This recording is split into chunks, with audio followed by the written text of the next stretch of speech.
ಕಟೀಲು ಶ್ರೀ ದುರ್ಗಾ ಪರಮೇಶ್ವರಿ ತಾಯಿ ನಂಬಿದಂತಹ ಭಕ್ತರ ಕೈ ಬಿಡುವುದಿಲ್ಲ ಎಂಬ ಮಾತು ಅನಾದಿ ಕಾಲದಿಂದಲೂ ಕೂಡ ಚಾಲ್ತಿಯಲ್ಲಿದೆ. ಈ ಮಾತಿಗೆ ಸಾಕ್ಷಿಯಾಗಿ ಮಂಗಳೂರು ತಾಲೂಕಿನ ನಿಡ್ಡೋಡಿ ಗ್ರಾಮ ಮತ್ತೆ ಸಾಕ್ಷಿಯಾಗಿದ್ದು, ಒಂದಿಡೀ ಗ್ರಾಮದ ಭಕ್ತರ ಕೋರಿಕೆಯನ್ನ ದೇವಿ ಈಡೇರಿಸಿಕೊಟ್ಟಿದ್ದಾಳೆ. ಅಂದಹಾಗೆ ಇದು 10 ವರ್ಷಗಳ ಹಿಂದೆ ಭಕ್ತರು ತಾಯಿಗೆ ಬೇಡಿಕೊಂಡಂತ ಕೋರಿಕೆಯಾಗಿತ್ತು. ಅದು ಈಡೇರಿದ ಹಿನ್ನೆಲೆ ಭಕ್ತರು ಯಕ್ಷಗಾನದ ಸೇವೆ ನೀಡುತ್ತಾ ಇದ್ದಾರೆ. 10 ವರ್ಷಗಳ ಹಿಂದೆ ಉಷ್ಣ ವಿದ್ಯುತ್ ಸ್ಥಾವರ ನಿರ್ಮಾಣಕ್ಕೆ ಸರ್ಕಾರ ರೂಪಿಸಿದ್ದ ಯೋಜನೆಯಿಂದ ನಿಡ್ಡೋಡಿ ಗ್ರಾಮಸ್ಥರು ಜಮೀನು ಕಳೆದುಕೊಳ್ಳುವ ಆತಂಕ ಎದುರಿಸಿದರು.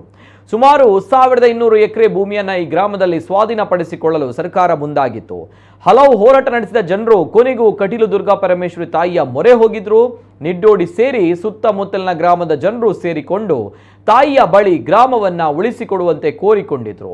ಸರ್ಕಾರ ನಮ್ಮ ಗ್ರಾಮವನ್ನ ಸ್ವಾಧೀನ ಪ್ರಕ್ರಿಯೆಯಿಂದ ಕೈ ಬಿಟ್ರೆ ಬೆಳಕಿನ ಸೇವೆಯ ಜೊತೆಗೆ ನಿಡ್ಡೋಡಿಯ ದೈವ ದೇವರ ಸಾನ್ನಿಧ್ಯದ ಜೀರ್ಣೋದ್ಧಾರ ಮಾಡುವ ಹರಕೆ ಹೊತ್ತಿದ್ರು. ಇದಾದ ಕೆಲವೇ ದಿನಗಳಲ್ಲಿ ಸರ್ಕಾರ ಉಷ್ಣ ವಿದ್ಯುತ್ ಸ್ಥಾವರದ ಪ್ರಸ್ತಾವವನ್ನೇ ಕೈ ಬಿಟ್ಟಿತ್ತು.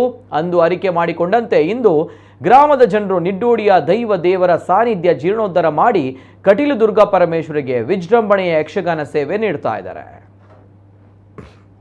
ಯಾವುದೇ ಕಷ್ಟ ಬಂದರೂ ನಮ್ಮ ಶ್ರೀ ದುರ್ಗಾ ಪರಮೇಶ್ವರಿ ಕಟೀಲು ಇಲ್ಲಿಗೆ ಯಕ್ಷಗಾನ ಸೇವೆಯನ್ನು ನಾವು ಕೊಟ್ಟರೆ ಎಲ್ಲ ಕಷ್ಟಗಳು ನಿವಾರಣೆ ಆಗ್ತದೆ. ಹಾಗೆಯೇ ನಾವಿಲ್ಲಿ ನಿಡ್ಡೋಡಿಗೆ ಬಂದಿರುವಂಥ ಒಂದು ಉಷ್ಣ ವಿದ್ಯುತ್ ಸ್ಥಾವರ ಅನ್ನುವಂಥದ್ದನ್ನು ಸರ್ಕಾರ ಒಂದು ಯೋಜನೆಯನ್ನು ತಂದಿತ್ತು ನಿಡ್ಡೋಡಿಗೆ. ವಿಶೇಷ ಎಂದರೆ ಏನು ನಿಡ್ಡೋಡಿಯಲ್ಲಿ ಉಷ್ಣ ವಿದ್ಯುತ್ ಸ್ಥಾವರ ಅನ್ನುವಂಥದ್ದು ಬರಲಿಕ್ಕಿತ್ತು, ಅದೇ ಜಾಗದಲ್ಲಿ ಈ ಶ್ರೀ ದುರ್ಗಾ ಪರಮೇಶ್ವರಿ ಯಕ್ಷಗಾನವನ್ನು ಆಡಿಸ್ತಾ ಇದ್ದೀವಿ. ಸರಿಸುಮಾರು 10 ವರ್ಷಗಳ ಹಿಂದೆ ನಿಡ್ಡೋಡಿಯ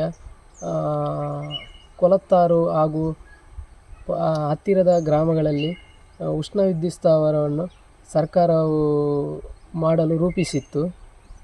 ಸರಿಸುಮಾರು 1000ಕ್ಕಿಂತಲೂ ಮೇಲ್ಪಟ್ಟು ಎಕರೆಗಟ್ಟಲೆ ಅಷ್ಟು ಜಾಗವನ್ನು ಕಬಳಿಸುವ ಯೋಜನೆಯನ್ನು ರೂಪಿಸಿತ್ತು.